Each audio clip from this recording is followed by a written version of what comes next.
A cena acontece no pátio do tesouro, dentro do complexo do Templo de Jerusalém. Era a festa dos tabernáculos, uma das 3 grandes celebrações anuais, onde judeus de todas as regiões convergiam para a Cidade Santa. O ambiente estava carregado. Jesus acabara de fazer uma declaração que incendiou os ânimos dos líderes religiosos. Ele afirmou ser a luz do mundo, no Evangelho de João, capítulo 8, versículo 12. Não era apenas uma afirmação teológica, era uma reivindicação de divindade, pronunciada no coração do poder religioso judaico. Os fariseus, escribas e mestres da lei estavam presentes. Eles não eram homens comuns.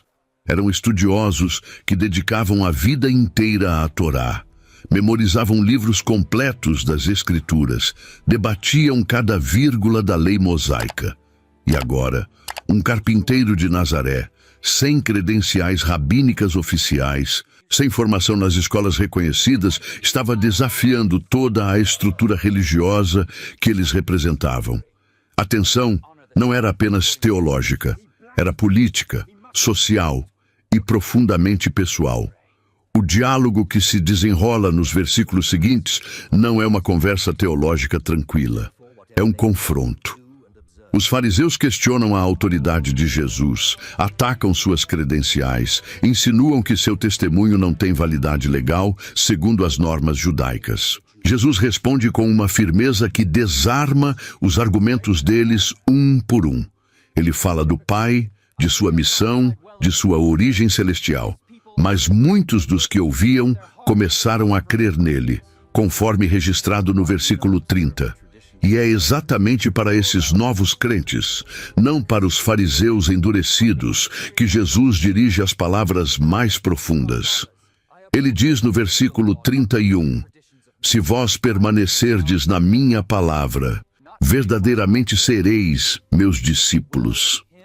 E então vem a declaração que atravessaria milênios, e conhecereis a verdade, e a verdade vos libertará.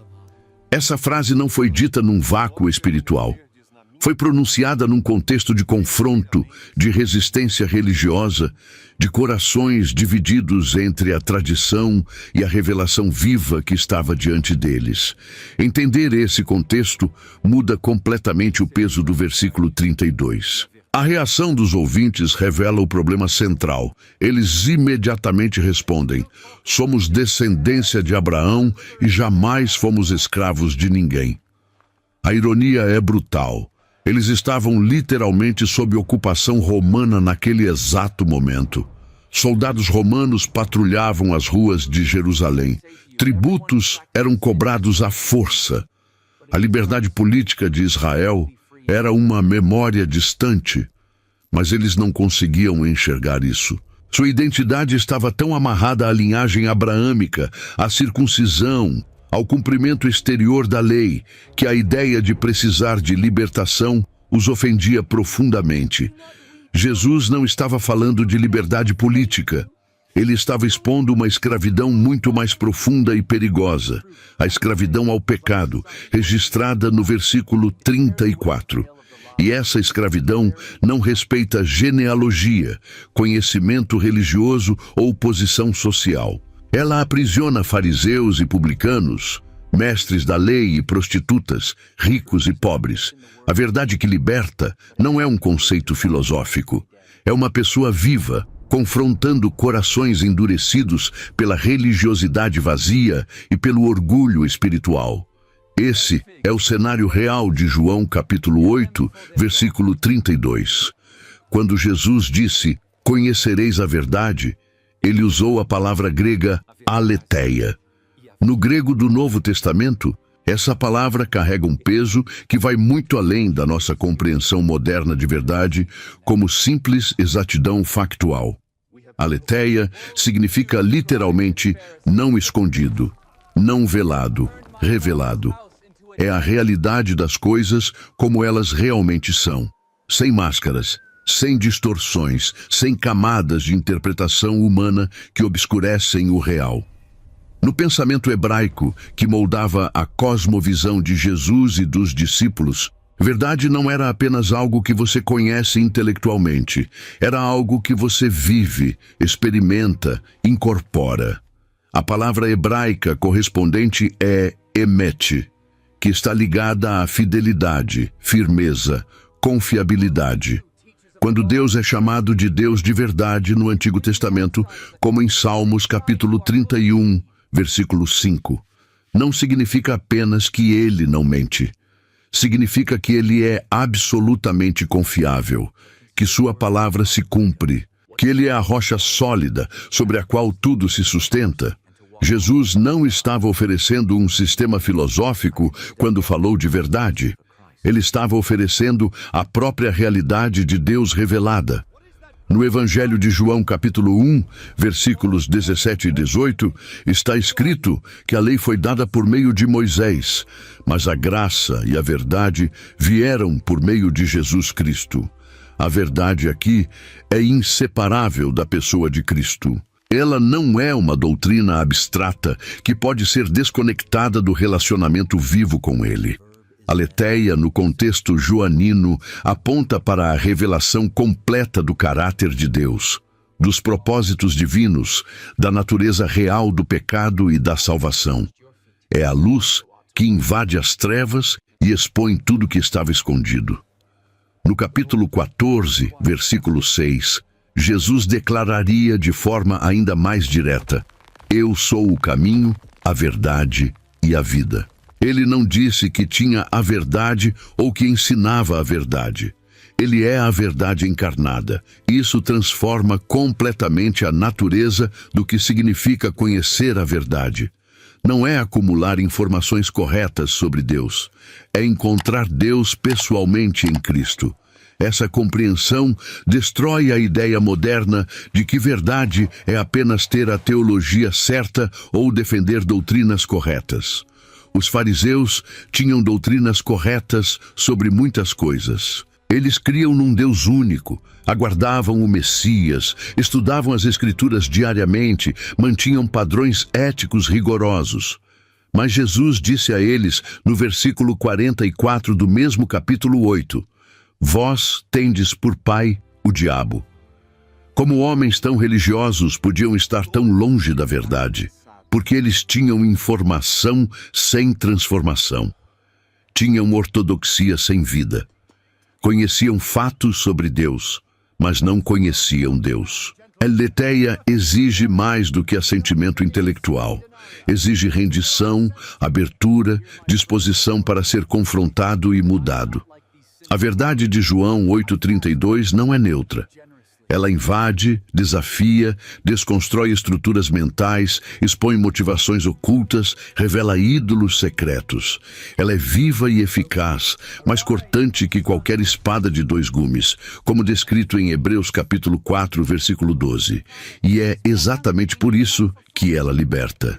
Porque não deixa nada escondido, nada no escuro, nada fora do alcance da graça transformadora de Deus. Existe uma armadilha perigosa na vida cristã moderna. Tratar a verdade bíblica como se fosse apenas conteúdo para ser dominado intelectualmente. Seminários, cursos de teologia, estudos bíblicos aprofundados, debates doutrinários. Tudo isso tem valor imenso, mas podem se tornar substitutos da experiência real com Deus. É possível saber grego e hebraico, conhecer sistemas teológicos complexos, citar centenas de versículos de memória e ainda assim permanecer preso. Preso ao orgulho, preso à amargura, preso ao medo, preso a padrões de pensamento que destroem relacionamentos e sufocam a vida espiritual. Os fariseus são o exemplo supremo disso. Eles memorizavam a Torá inteira, debatiam nuances da lei que a maioria das pessoas nem conhecia. Dedicavam horas diárias ao estudo das Escrituras, e quando a verdade encarnada estava diante deles, não conseguiram reconhecê-la. Pior, conspiraram para matá-la. O conhecimento sem rendição produz religiosidade morta. E religiosidade morta é uma das prisões mais difíceis de escapar. Jesus advertiu sobre isso repetidamente. No Evangelho de Mateus, capítulo 23, ele pronuncia 7 ais contra os escribas e fariseus. Esses homens estudavam, ensinavam, jejuavam, oravam em público, davam dízimos meticulosos até das ervas do jardim.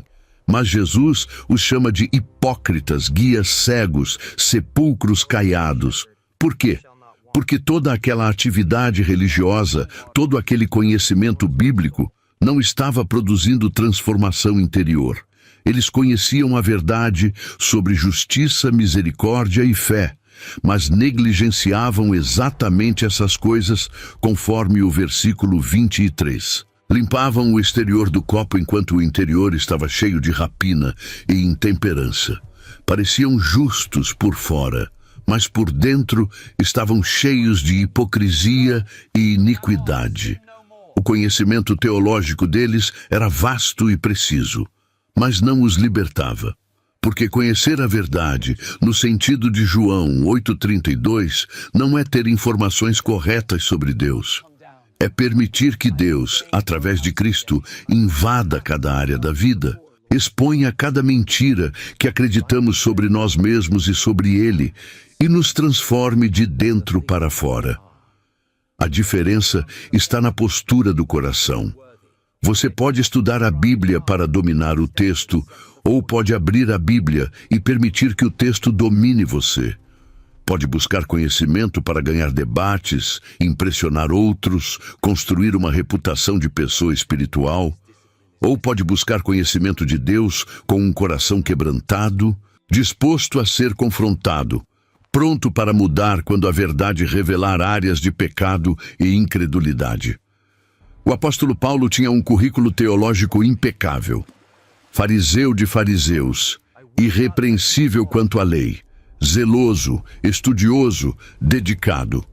Mas em Filipenses capítulo 3, versículos 7 e 8, ele diz que considerou tudo isso como perda, como esterco, comparado ao conhecimento de Cristo Jesus. Não o conhecimento sobre Cristo. O conhecimento de Cristo, relacional, pessoal, transformador.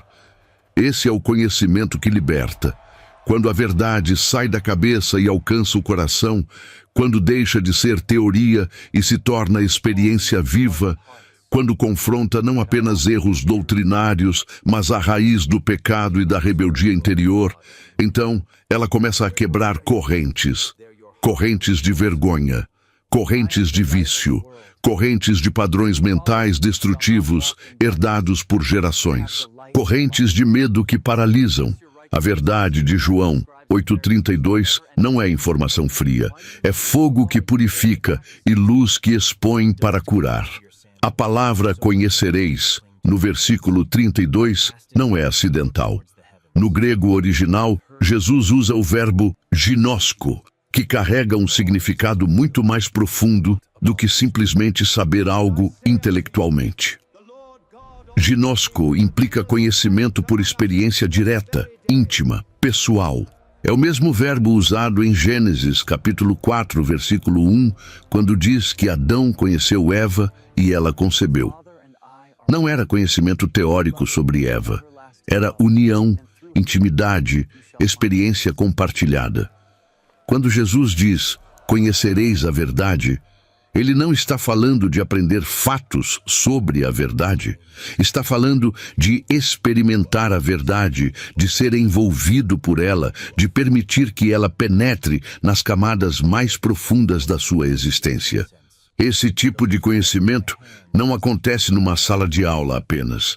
Acontece na vida real, nos momentos de crise, nas escolhas difíceis, quando você precisa decidir se vai confiar no que Deus diz ou no que seus sentimentos gritam.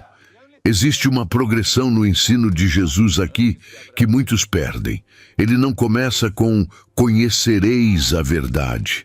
Ele começa com se vós permanecerdes na minha palavra, no versículo 31. Permanência vem antes de conhecimento. A palavra grega para permanecer é meno, que significa habitar, ficar, residir continuamente. Não é uma visita ocasional à palavra de Deus. Não é ler a Bíblia quando você tem tempo ou quando está passando por uma crise. É fazer da palavra de Cristo o ambiente onde você vive, respira, toma decisões. É deixar que ela molde sua forma de pensar, de reagir, de interpretar a realidade. Quando você permanece na palavra, algo acontece. O conhecimento deixa de ser externo e se torna interno. Você não apenas sabe o que a Bíblia diz sobre perdão, você experimenta a liberdade de perdoar, porque a verdade sobre o perdão penetrou fundo em você. Não apenas conhece versículos sobre a fidelidade de Deus, você viveu situações onde essa fidelidade foi sua única âncora e ela se provou real. Esse processo de conhecer a verdade é progressivo e muitas vezes doloroso. A verdade não confirma todas as nossas crenças pré-existentes. Ela confronta muitas delas. Revela mentiras que acreditamos sobre Deus, sobre nós mesmos, sobre o propósito da vida. Quando Jesus disse aos judeus que creram nele para permanecerem em sua palavra, ele sabia que muitos não conseguiriam. Porque permanecer significa deixar a verdade, mexer em áreas que preferimos manter intocadas. Significa permitir que ela questione tradições religiosas que herdamos, mas que não têm fundamento bíblico. Significa abrir mão de interpretações convenientes que justificam nossos pecados favoritos. O apóstolo João escreve em sua primeira carta, capítulo 2, versículos 3 e 4, que sabemos que conhecemos a Deus se guardamos seus mandamentos. E quem diz que conhece a Deus, mas não guarda seus mandamentos, é mentiroso. Conhecimento verdadeiro de Deus sempre resulta em obediência. Não uma obediência legalista, forçada, mas uma resposta natural de quem foi transformado pela verdade. Você conhece realmente a verdade sobre o amor de Deus quando esse conhecimento muda a forma como você ama os outros. Você conhece a verdade sobre a graça quando para de viver tentando merecer a aprovação divina e descansa na obra completa de Cristo. Ginosko é conhecimento que transforma comportamento, caráter, identidade. E é esse conhecimento que liberta. Vivemos numa cultura obcecada por liberdade. Liberdade para fazer o que quiser. Liberdade para ser quem quiser. Liberdade de qualquer autoridade, qualquer padrão moral absoluto, qualquer limite. A narrativa moderna diz que você é livre quando não tem ninguém dizendo o que fazer, quando suas escolhas são ilimitadas, quando você define sua própria verdade. E, ironicamente, essa geração que celebra a liberdade está entre as mais ansiosas, deprimidas e aprisionadas emocionalmente da história. Porque a liberdade que o mundo oferece é, na verdade, escravidão disfarçada. Jesus não estava oferecendo liberdade para viver sem limites. Ele estava oferecendo liberdade do poder destrutivo do pecado. São coisas completamente diferentes. O pecado promete liberdade, mas entrega correntes.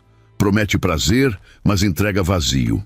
Promete realização, mas deixa um buraco que nada consegue preencher.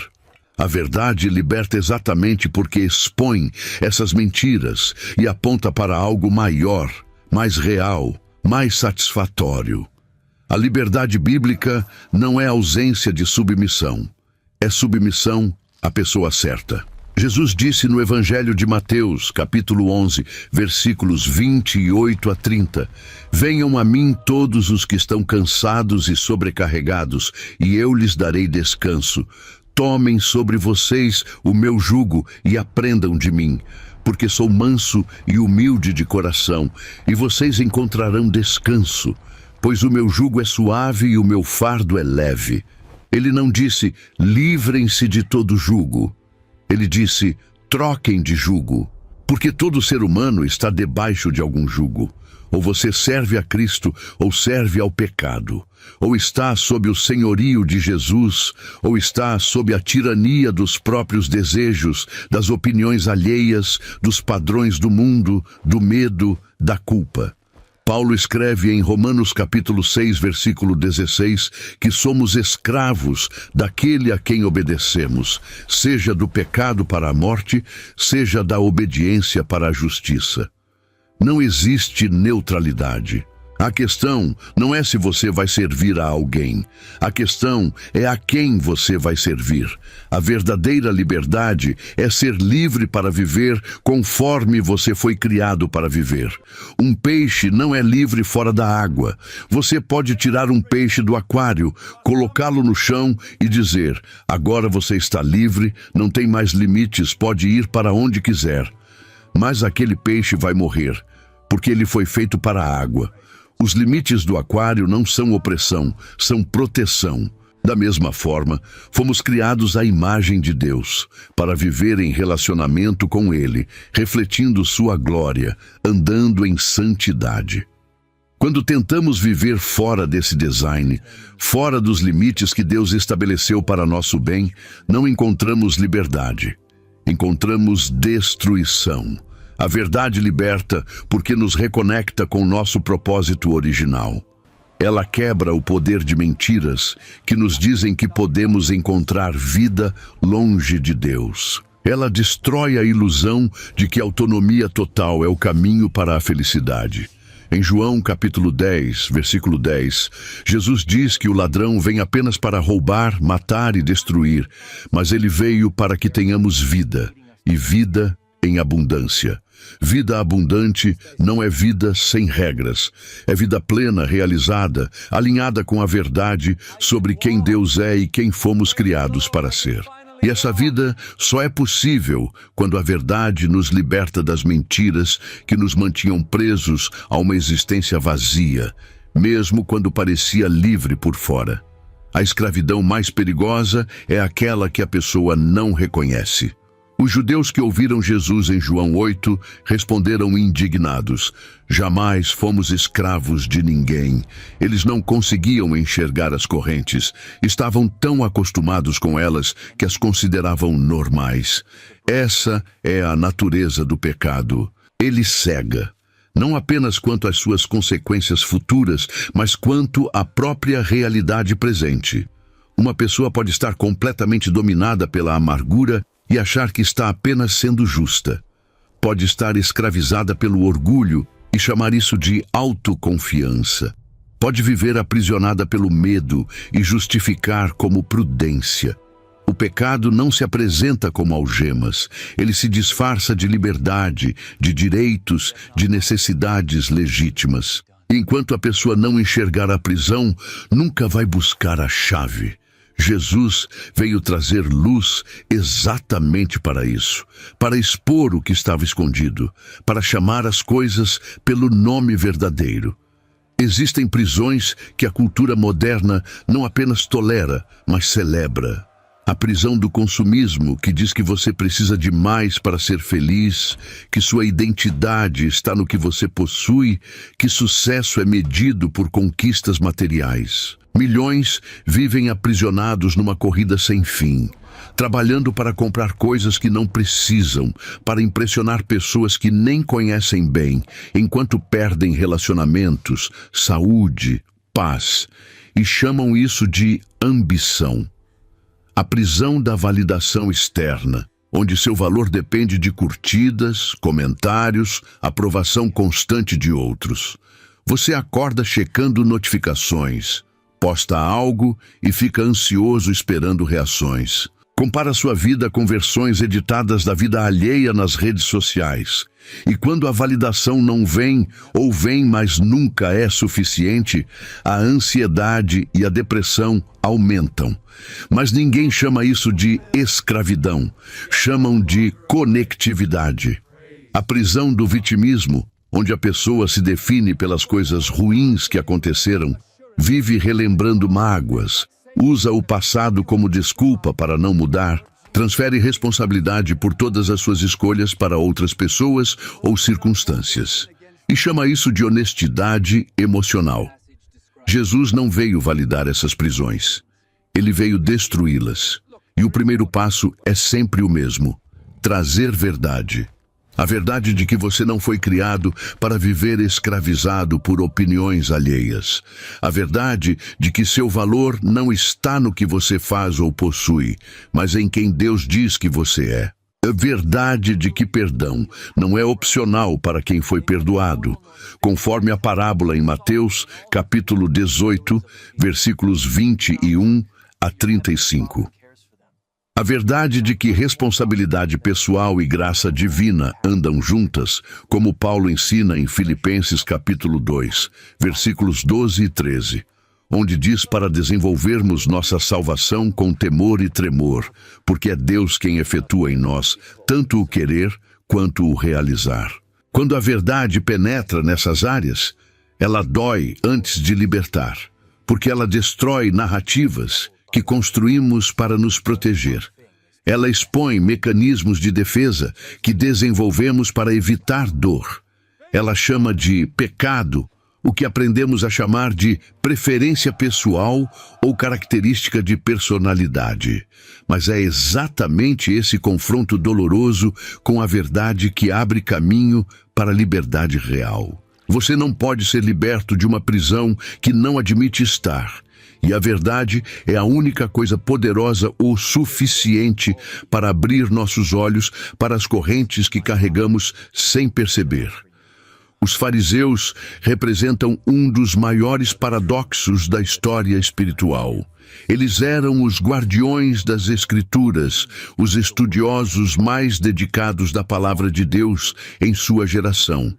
Passavam horas copiando textos sagrados, memorizando genealogias, debatendo interpretações de cada mandamento. Eles jejuavam 2 vezes por semana, davam dízimos meticulosamente, oravam longas orações em público. Se conhecimento bíblico pudesse salvar ou liberar alguém, os fariseus estariam no topo da lista. Mas quando Jesus olhou para eles, não viu homens livres, viu sepulcros caiados, exteriormente bonitos, interiormente cheios de ossos de mortos e toda imundícia, conforme Mateus capítulo 23, versículo 27. Eles tinham acesso à verdade, estudavam a verdade, ensinavam a verdade, mas não eram livres. Por quê? Porque usavam a verdade para controlar outros, não para serem transformados. Usavam o conhecimento bíblico como ferramenta de poder, não como espelho que expõe a própria necessidade de graça. A raiz do problema estava na motivação. Eles não buscavam a Deus nas Escrituras. Buscavam validação própria. Jesus disse isso explicitamente no Evangelho de João, capítulo 5, versículos 39 e 40. Vocês estudam cuidadosamente as Escrituras, porque pensam que nelas vocês têm a vida eterna. E são as Escrituras que testemunham a meu respeito. Contudo, vocês não querem vir a mim para terem vida. Eles examinavam as Escrituras, mas não viam Cristo nelas. Liam sobre sacrifícios, mas não reconheciam o Cordeiro de Deus diante deles. Estudavam profecias messiânicas, mas quando o Messias apareceu, conspiraram para matá-lo, porque o Messias que encontraram nos textos era uma projeção de seus próprios desejos por poder político e validação nacional. Não era o servo sofredor de Isaías, capítulo 53. Não era o rei humilde, montado num jumentinho de Zacarias, capítulo 9, versículo 9. O orgulho o cegou. E quando você estuda a Bíblia com orgulho, buscando munição para provar que está certo e os outros errados, a verdade não liberta. Ela endurece. Há outro elemento crucial. Eles adicionaram camadas e camadas de tradições humanas sobre a palavra de Deus, até que a própria palavra ficou sufocada. Jesus os confrontou duramente sobre isso em Marcos capítulo 7, versículos 6 a 13. Eles ensinavam como doutrinas mandamentos de homens. Invalidavam a palavra de Deus por causa das tradições que mantinham. Um exemplo claro era o Corban, uma manobra legal que permitia a uma pessoa declarar seus bens como dedicados a Deus para evitar ajudar os próprios pais necessitados, violando diretamente o 5º mandamento de honrar pai e mãe. Eles criaram um sistema religioso tão complexo, tão cheio de regras e regulamentos humanos, que a essência da lei de Deus, que é justiça, misericórdia e fidelidade, ficou perdida no meio da burocracia religiosa. E eles estavam presos nesse sistema, presos pela necessidade de manter aparências, presos pelo medo de perder posição social, presos pela incapacidade de admitir que estavam errados. A verdade estava diante deles em carne e osso, mas eles não podiam vê-la porque suas tradições, seu orgulho e seus interesses estavam no caminho. Esse é o destino de quem conhece a Bíblia, mas não conhece a Cristo. De quem tem ortodoxia sem humildade. De quem usa a verdade como arma, em vez de deixar que ela opere como cirurgia no próprio coração primeiro. Em João capítulo 14, versículo 6, Jesus faz uma declaração que transforma completamente o entendimento sobre verdade. Eu sou o caminho, a verdade e a vida. Ninguém vem ao Pai senão por mim. Ele não disse que tinha a verdade ou que ensinava a verdade. Ele é a verdade. Isso não é retórica, é teologia fundamental. A verdade não é um conceito abstrato flutuando no universo esperando ser descoberto. A verdade é uma pessoa, é Cristo. Tudo que é verdadeiro sobre Deus, sobre a realidade, sobre a vida, sobre redenção, está centrado nele. Quando você conhece a Cristo, você conhece a verdade, não uma parte dela, não uma versão diluída, a fonte completa e final da verdade. Paulo escreve em Colossenses capítulo 2, versículos 2 e 3, que em Cristo estão escondidos todos os tesouros da sabedoria e do conhecimento. Todos, não alguns, não a maioria. Todos os tesouros da sabedoria e conhecimento residem nele.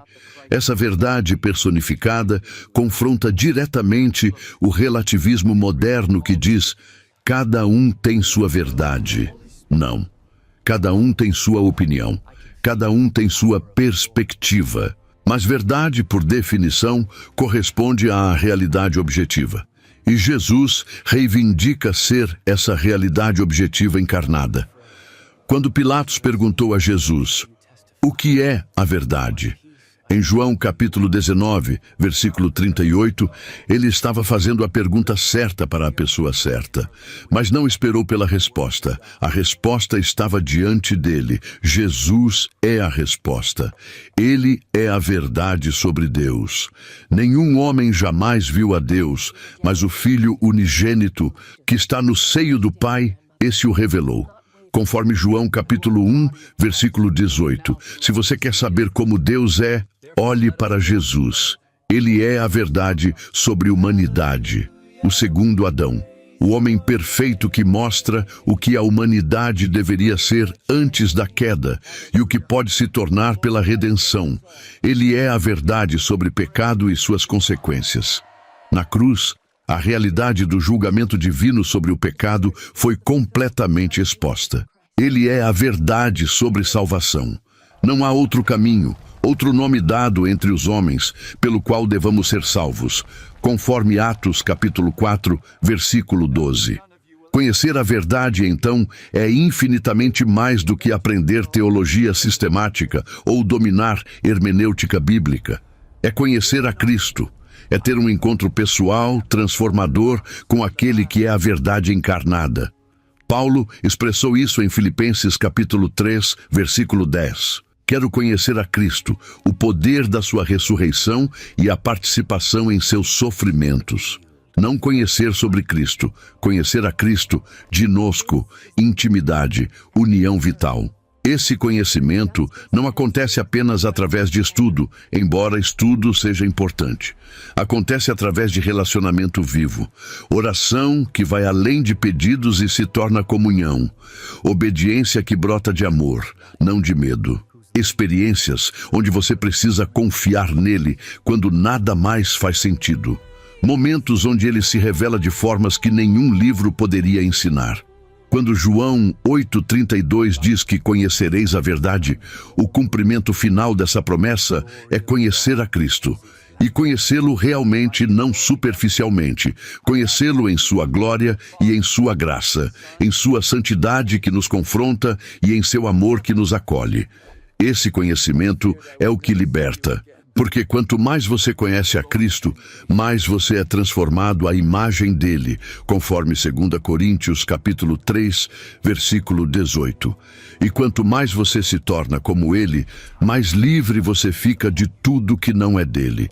A libertação pela verdade não é instantânea e indolor como alguns pregam. É um processo, e é doloroso. Porque a verdade precisa primeiro expor as mentiras que acreditamos antes de poder substituí-las. Precisa desmontar estruturas de pensamento que construímos ao longo de anos antes de poder edificar sobre fundamento sólido. Jesus disse em João, capítulo 16, versículo 33, que no mundo teríamos aflições. Ele não prometeu uma jornada fácil. Prometeu vitória no final, mas tende bom ânimo, eu venci o mundo. A vitória é certa, mas o caminho envolve batalha. E uma das batalhas mais intensas acontece dentro da própria mente e coração, quando a verdade começa a confrontar mentiras profundamente enraizadas. Mentiras sobre identidade, sobre valor, sobre Deus, sobre o passado, sobre o futuro. Essas mentiras são como raízes de árvores antigas. Remover uma raiz dessas mexe com toda a estrutura do terreno. Pense numa pessoa que cresceu acreditando que só tem valor se performar perfeitamente. Se tirar notas altas, se alcançar sucesso profissional, se manter aparências. Essa mentira moldou decisões, relacionamentos, sacrifícios.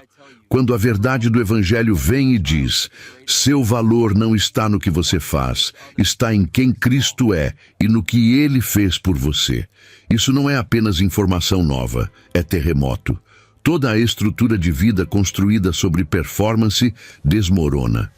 E no curto prazo, isso não parece libertação, parece caos. A pessoa pode sentir que perdeu o chão, porque o chão anterior era falso, mas era familiar. A verdade oferece fundamento sólido, mas exige que você abandone o terreno conhecido, por mais instável que fosse. Esse abandono é aterrorizante. Paulo fala sobre isso em Efésios capítulo 4, versículos 22 a 24, onde ensina a despir-se do velho homem que se corrompe por desejos enganosos, a renovar a mente e a revestir-se do novo homem criado segundo Deus em justiça e santidade. Despir, renovar, revestir. Não é um evento único, é processo contínuo. A dor também vem do luto. Quando a verdade expõe anos desperdiçados em caminhos errados, relacionamentos destrutivos, escolhas tolas, é natural haver tristeza. Davi experimentou isso. Depois que o profeta Natã confrontou seu pecado com Batseba, no segundo livro de Samuel, capítulo 12, Davi escreveu o Salmo 51. Ele não minimizou o pecado, não se justificou, ele quebrantou diante de Deus. Pequei contra ti somente, e fiz o que é mal perante os teus olhos. Versículo 4. Cria em mim um coração puro, ó Deus, e renova dentro de mim um espírito inabalável. Versículo 10. Esse salmo é o choro de um homem sendo liberto. A verdade sobre seu pecado doeu profundamente. Mas foi essa dor que abriu caminho para a restauração genuína. Se Davi tivesse resistido à verdade, tivesse se defendido, minimizado, ele permaneceria preso. A humildade de aceitar a verdade dolorosa foi o primeiro passo para a liberdade. E esse padrão se repete. A verdade liberta, mas o caminho passa pelo vale da humilhação, do arrependimento, do quebrantamento. Passa pela cruz antes de chegar à ressurreição. Quem não está disposto a esse processo, permanece preso, mesmo conhecendo a verdade teoricamente. A libertação mais difícil e mais necessária é a libertação das mentiras que você acredita sobre si mesmo, não as mentiras que outros dizem sobre você. Essas são mais fáceis de identificar e rejeitar. mas as mentiras que você conta para você mesmo, as narrativas internas que você repete há tanto tempo que se tornaram parte da sua identidade. Eu sou um fracasso. Ninguém realmente me ama. Eu nunca vou mudar. Deus está decepcionado comigo. Eu estraguei tudo além do reparo. Essas mentiras se infiltram na mente através de experiências dolorosas, rejeições, fracassos, palavras destrutivas que ouvimos na infância, comparações com outros. E com o tempo, elas constroem uma prisão interna onde você vive, olhando para si mesmo através de lentes distorcidas. A verdade sobre quem você é em Cristo é radicalmente diferente dessas narrativas. Mas aceitar essa verdade exige que você confronte e rejeite as mentiras primeiro. E isso é guerra espiritual real. Paulo escreve em 2 Coríntios capítulo 10, versículos 4 e 5, que as armas da nossa milícia não são carnais, mas poderosas em Deus para destruir fortalezas, anulando sofismas e toda altivez que se levante contra o conhecimento de Deus e levando cativo todo pensamento à obediência de Cristo. Fortalezas são estruturas mentais, padrões de pensamento que se tornaram tão sólidos que parecem indestrutíveis. Uma pessoa pode ter uma fortaleza de rejeição. Cada interação social é filtrada através dessa lente. Se alguém não responde uma mensagem rapidamente, é porque não gosta de mim. Se não é convidado para um evento, é porque sou insignificante. A fortaleza interpreta tudo através da rejeição, mesmo quando não há evidência real. E essa fortaleza precisa ser destruída pela verdade.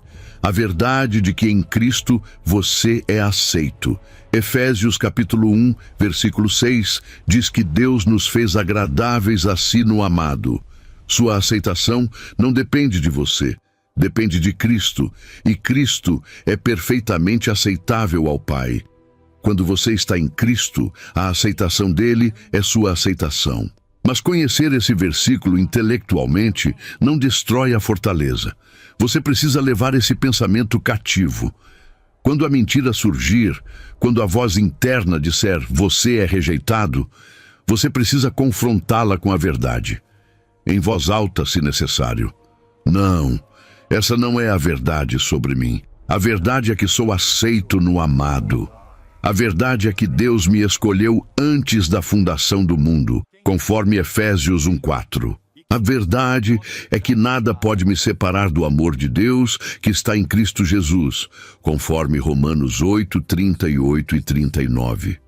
Isso não é pensamento positivo superficial, é guerra, é recusar dar ouvidos à mentira e plantar a verdade no lugar. E precisa ser feito repetidamente, porque a fortaleza não cai na primeira investida. Ela foi construída ao longo de anos. Será desconstruída tijolo por tijolo, através da aplicação consistente da verdade. Cada vez que você escolhe acreditar no que Deus diz sobre você, em vez do que sua história dolorosa diz, um tijolo cai. Cada vez que você age baseado na identidade que Cristo deu a você, em vez da identidade formada por rejeições passadas, a fortaleza enfraquece. Esse é o processo de renovação da mente que Paulo menciona em Romanos 12:2. E é nesse processo que a verdade liberta. Liberta você de prisões mentais que nem sabemos que estão lá. Jesus não disse apenas "conhecereis a verdade". Ele estabeleceu uma condição clara no versículo anterior. Se vós permanecerdes na minha palavra, verdadeiramente sereis meus discípulos, e conhecereis a verdade, e a verdade vos libertará. O "se" não é decorativo, é condicional. Permanência na palavra é o caminho para conhecer a verdade que liberta. Não há atalho, não há substituto. Você não pode viver de migalhas espirituais, ouvindo um sermão ocasional, lendo um versículo motivacional nas redes sociais e esperar ser transformado pela verdade. Permanência exige constância, disciplina, compromisso. A palavra permanecerdes, no grego, é meinete. tempo verbal que indica ação contínua. Não é visitar minha palavra quando for conveniente. É habitar nela. Fazer dela o ambiente onde você vive, a atmosfera que você respira espiritualmente. Permanência na palavra significa mais do que leitura diária, embora isso seja fundamental. Significa meditação. O Salmo 1, versículo 2, descreve o homem bem-aventurado como aquele que tem prazer na lei do Senhor e nela medita de dia e de noite. Meditar não é esvaziar a mente, é enchê-la com a palavra de Deus, ruminá-la, refletir sobre ela, deixá-la penetrar fundo. Você lê um versículo e volta a ele ao longo do dia. Pensa sobre o que ele revela sobre o caráter de Deus. Como ele se aplica à sua situação atual? Que mudança ele exige de você? Essa meditação permite que a palavra faça cirurgia no coração. Josué recebeu essa ordem diretamente de Deus no capítulo 1, versículo 8 do livro que leva seu nome. Não cesses de falar deste livro da lei. Antes, medita nele dia e noite, para que tenhas cuidado de fazer segundo tudo quanto nele está escrito. Então farás prosperar o teu caminho e serás bem-sucedido. A promessa não era apenas conhecimento. Era transformação que resulta em vida próspera e bem-sucedida segundo os padrões de Deus. Permanência também envolve obediência. Jesus disse em João, capítulo 14, versículo 21, que aquele que tem os seus mandamentos e os guarda, esse é o que o ama. E no versículo 23, que se alguém o ama, guardará sua palavra. Conhecer a palavra sem obedecer não é permanecer nela, é apenas informação armazenada. Tiago, capítulo 1, versículos 22 a 25, alerta contra o auto-engano de apenas ouvir a palavra sem praticá-la. Quem olha para a lei perfeita da liberdade, persevera nela e não é ouvinte esquecido, mas praticante da obra, esse será bem-aventurado no que fizer. A palavra é espelho. Quando você olha para ela e vê algo errado em sua vida, algum pecado exposto, alguma área que precisa mudar, você tem duas opções. Pode se afastar do espelho e esquecer o que viu, continuando como estava. Ou pode permanecer, enfrentar o que foi revelado e agir. Permitir que a palavra corrija, discipline, transforme. Essa é a diferença entre quem visita a palavra e quem permanece nela. E é apenas quem permanece que experimenta a liberdade prometida em João 8,32. Porque liberdade não vem de saber a verdade, vem de viver nela, de deixar que ela governe pensamentos, escolhas, reações, prioridades. Permanência transforma conhecimento teórico em experiência vivida. E é a experiência vivida da verdade que destrói as correntes. É possível conhecer a verdade sem ser transformado por ela. Os demônios conhecem a verdade sobre Deus. Tiago, capítulo 2, versículo 19, diz que eles creem que há um só Deus e tremem. Eles têm ortodoxia perfeita, conhecimento teológico preciso, mas não são transformados. Permanecem em rebelião, permanecem destrutivos. O conhecimento intelectual da verdade não garante transformação.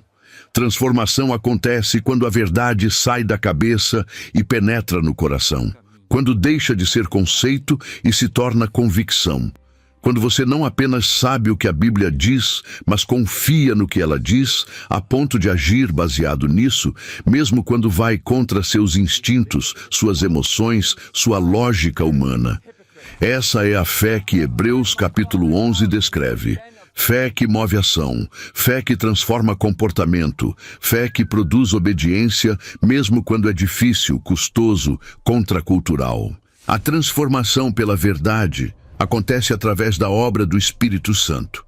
Jesus disse em João capítulo 16, versículos 12 e 13, que tinha muitas coisas para dizer aos discípulos, mas eles não podiam suportá-las naquele momento.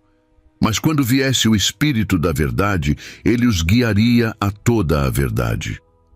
O Espírito Santo é quem pega a palavra de Deus e a torna viva e ativa dentro de você. Ele é quem convence do pecado, da justiça e do juízo, conforme João 16:8. Ele é quem ilumina as Escrituras, revelando camadas de significado que você não conseguiria captar sozinho. Ele é quem aplica a verdade em situações específicas da sua vida, mostrando como um princípio bíblico se conecta com aquela decisão que você precisa tomar, aquele relacionamento difícil, aquele medo paralisante.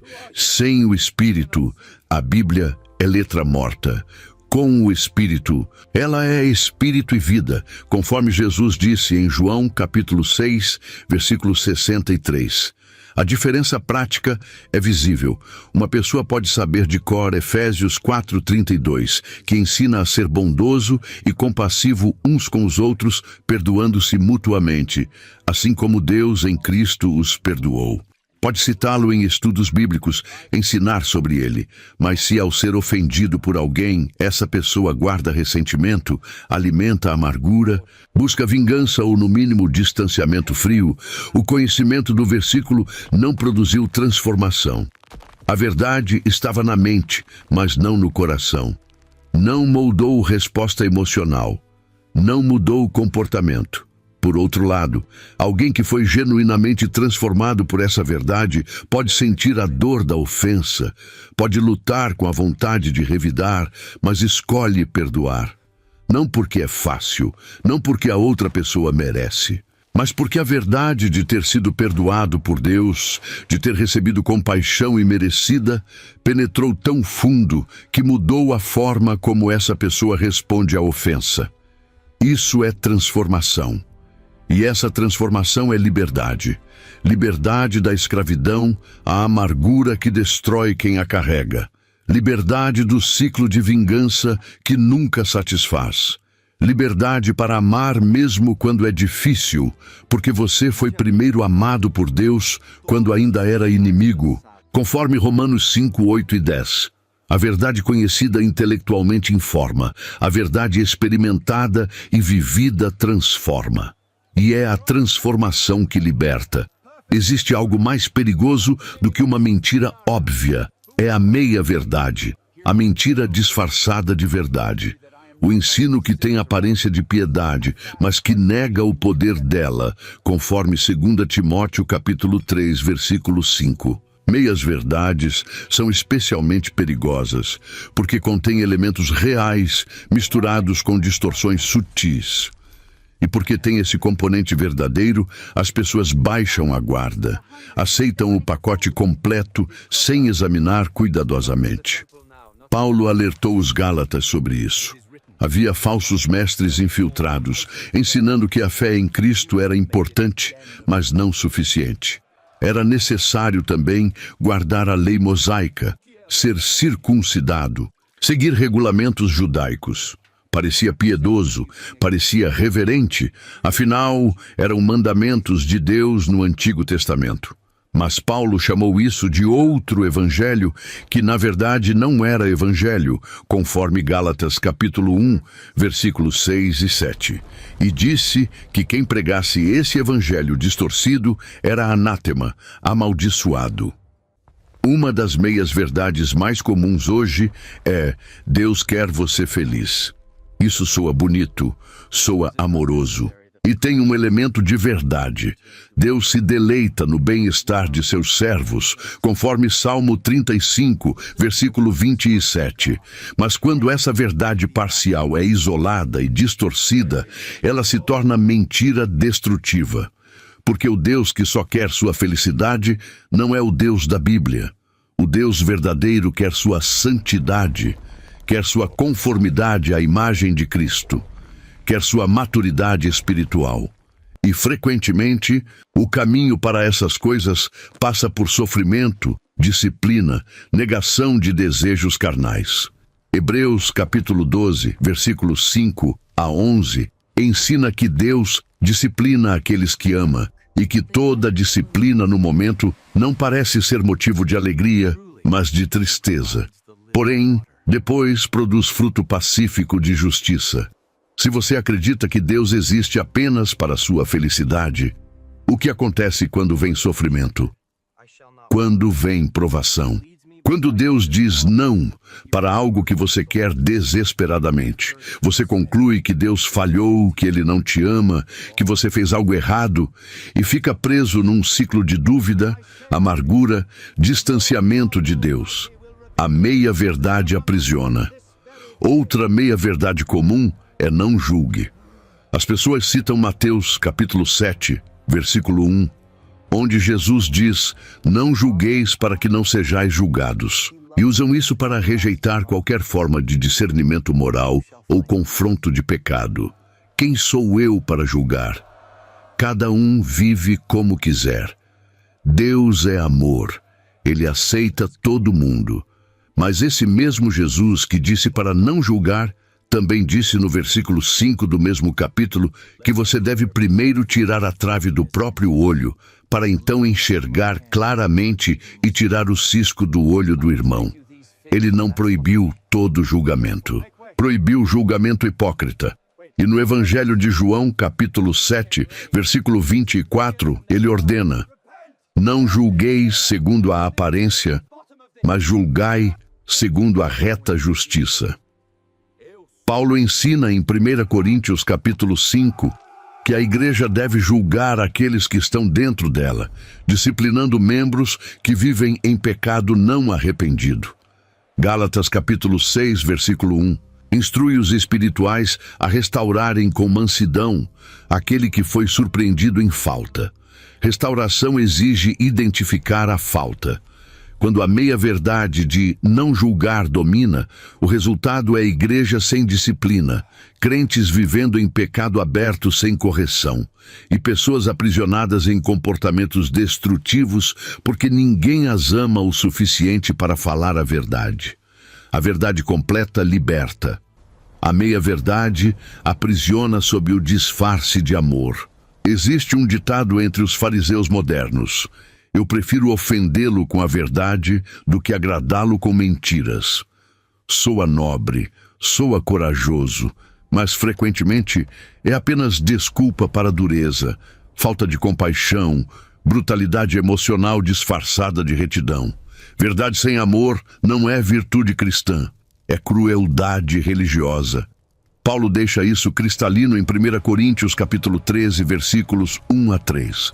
Você pode ter o dom de profecia, entender todos os mistérios e todo o conhecimento, ter fé para mover montanhas, dar todos os seus bens para alimentar os pobres, até entregar o corpo para ser queimado. Mas se não tiver amor, nada disso tem valor. Nada. A verdade divorciada do amor se torna arma. Você a usa para destruir, não para edificar. Para provar superioridade, não para restaurar, para ganhar discussões, não para ganhar almas. E quando a verdade é apresentada sem amor, mesmo que seja teologicamente precisa, ela não liberta, ela fere, endurece, afasta as pessoas de Deus. Jesus era chamado de amigo de publicanos e pecadores. Os fariseus jogavam isso na cara dele como acusação. Mas era verdade. Ele comia com coletores de impostos corruptos, conversava com prostitutas, tocava leprosos que a sociedade excluía. Mas perceba, ele nunca validou o pecado deles. Nunca disse: está tudo bem, continue assim. Para a mulher apanhada em adultério em João capítulo 8, ele disse: nem eu te condeno, vai e não peques mais. Verdade e graça. Graça que não condena, mas verdade que não deixa na mesma condição. Para Zaqueu, ele se convidou para jantar na casa dele. Aceitou a hospitalidade de um homem desprezado como traidor e ladrão. Mas o resultado do encontro com Jesus não foi validação da desonestidade de Zaqueu. Foi arrependimento genuíno. Zaqueu se levantou e disse que daria metade de seus bens aos pobres e restituiria 4 vezes mais a quem tivesse defraudado, conforme Lucas, capítulo 19, versículo 8. Jesus trouxe verdade, mas trouxe embrulhada em amor tão real que quebrou defesas e produziu mudança voluntária. O extremo oposto é igualmente destrutivo. Amor sem verdade. A mentalidade de Deus é amor, portanto, não importa o que você faz, Ele sempre aceita. Isso não é o Evangelho. É sentimentalismo barato que deixa as pessoas morrendo em seus pecados. Paulo confrontou isso em Romanos capítulo 6, versículo 1 e 2. Que diremos, pois? Permaneceremos no pecado para que a graça aumente? De modo nenhum. Nós, que morremos para o pecado, como viveremos ainda nele? A graça não é licença para pecar. É poder para não pecar. Amor verdadeiro não esconde a verdade para evitar desconforto.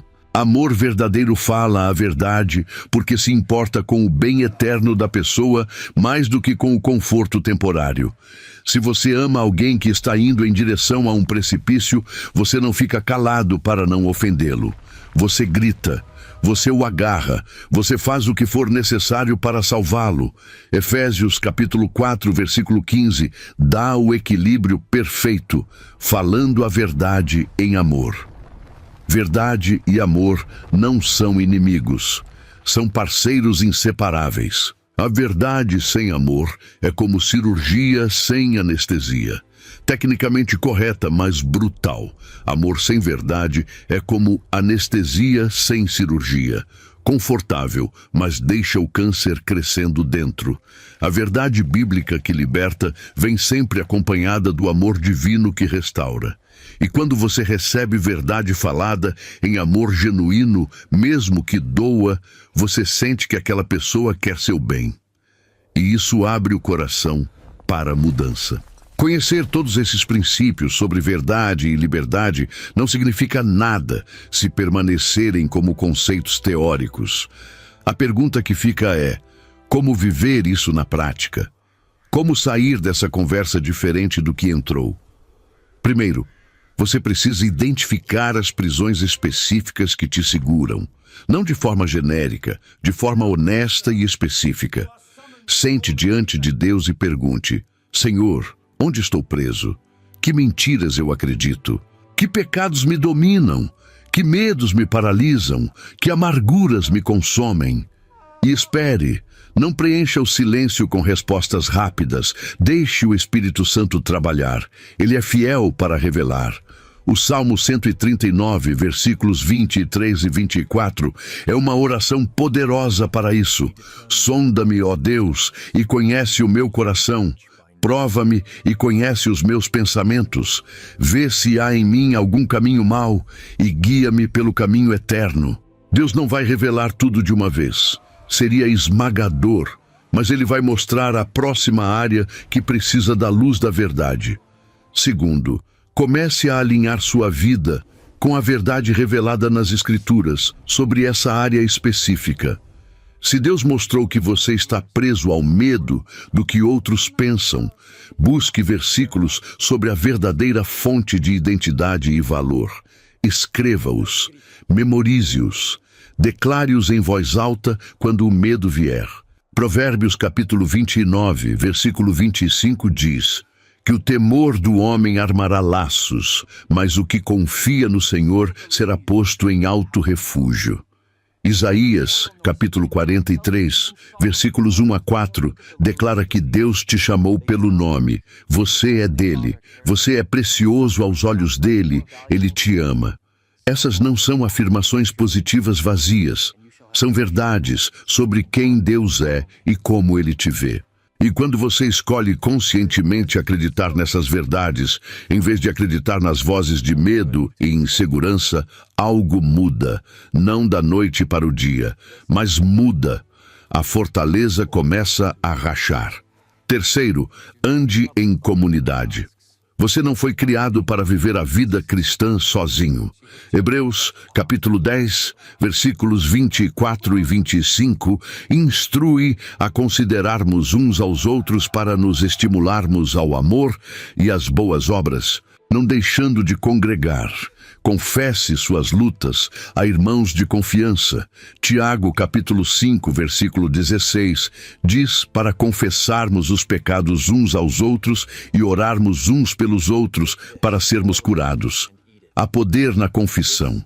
Há libertação em trazer para a luz o que estava escondido na escuridão.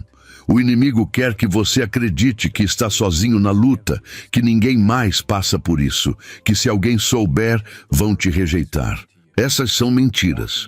Quando você tem coragem de ser vulnerável com outros que estão comprometidos com a verdade e com você, descobre que não está sozinho.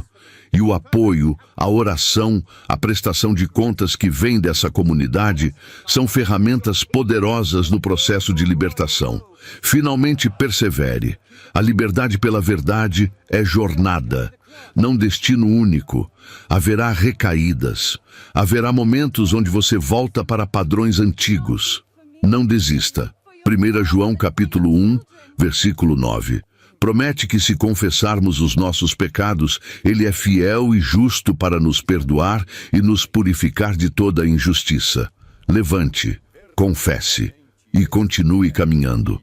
Porque a verdade que liberta não é algo que você conquista uma vez. É alguém em quem você permanece. E enquanto você permanecer em Cristo, a verdade encarnada, a liberdade que ele prometeu em João 8,32 continuará se aprofundando em cada área da sua vida até que um dia, na presença dele, você seja completamente livre. Essa é a promessa, essa é a esperança, e essa verdade vale a pena viver.